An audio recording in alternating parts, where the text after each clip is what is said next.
this schedule is, I think, insanely hard to be honest. I think there are nice parts in the schedule where FSU can gain momentum, but if they don't carry that momentum in the month of October, it's going to mean nothing, Brendan, because you look at that 3-game stretch they have after Boston College, those first 3 games of October, it's a gauntlet.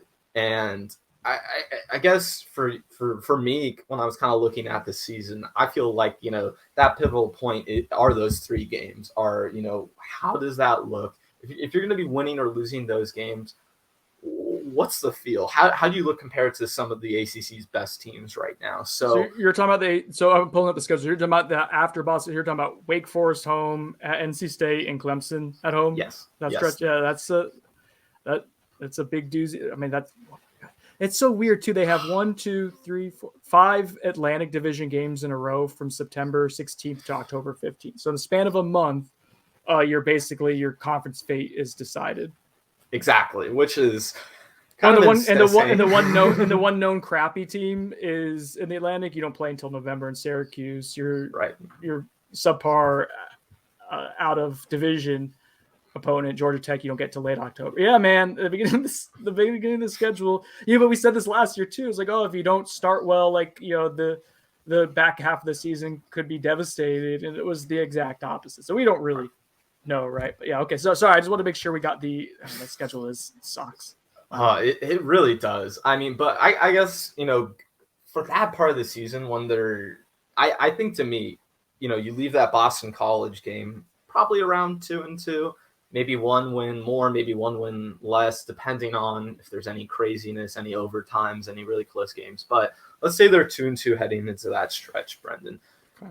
For the rest of the season, and I don't know if you have the schedule pulled up right now. I do. Okay, good. Because I want to ask, if they are 2-2 from that point on, how do you feel like the rest of the season is going to play out? And what do you think is a realistic, optimistic goal for this? If you start 2-2, I think 2-2 is probably I think 2-2. I think so. First off, 2-2, I think is kind of on schedule for where you could be.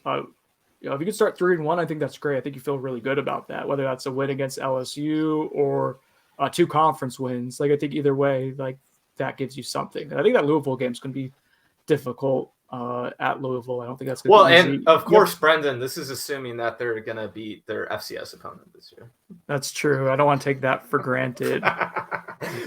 You were. Well, I mean, I was too, so I'm not even going to pretend like I wasn't. But as I heard you talking about that, I'm like, that's one of those things we gotta keep it in mind from here on out. Yeah, I mean, it was as much as I feel like I get some crap for defending the staff a lot on Twitter, and it's basically because I'm there at the practices and see guys I could see actual progression day to day, whereas I think fans can maybe see it week to week, or maybe it even takes a little bit longer.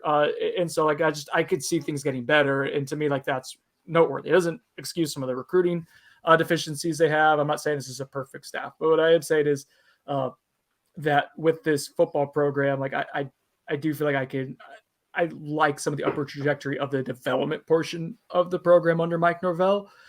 That being said, that Jacksonville State game was it's one of the few times where I could say that was self-inflicted, where Mike and company screwed up. It wasn't a circumstance. It wasn't a bad luck deal. It was them trying to force some things, trying to figure out things. They took their opponent lightly.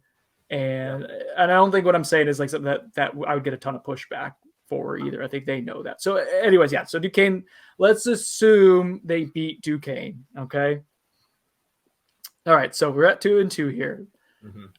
I think Wake Forest takes a step back. I know they bring back their starting quarterback and a lot of their offense, but I think we saw them kind of come to reality a little bit at the end of last season.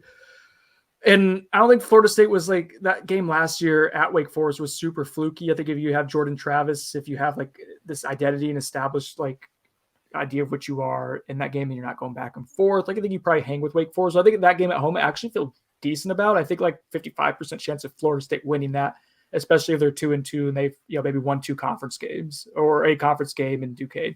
Oh, I see what you said me now about the math I was doing. Yeah, that was dumb. So anyways, all right, going down the line. What do we got? NC State. That's probably a loss. I think NC State's pretty good, and that's a tough place to play.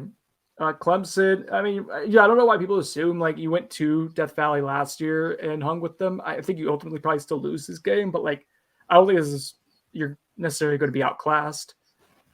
But I'll put that as a loss. So you're now 3-4. Yeah, 3-4. Georgia Tech at home, I'll win 4-4. Miami on the road, I'll put that as a loss, 4-5. Syracuse on the road, win 5-5. Louisiana, I think gets you to 6 wins. Bowl eligibility, we're back. And then Florida, I mean, Florida's kind of an interesting team. They have a new coaching staff. I think Billy Napier's a pretty solid coach. I do like a lot of what he's done. I think he's also kind of a strange cat, and we'll see like just what the culture of that program is like right now. They lose a lot.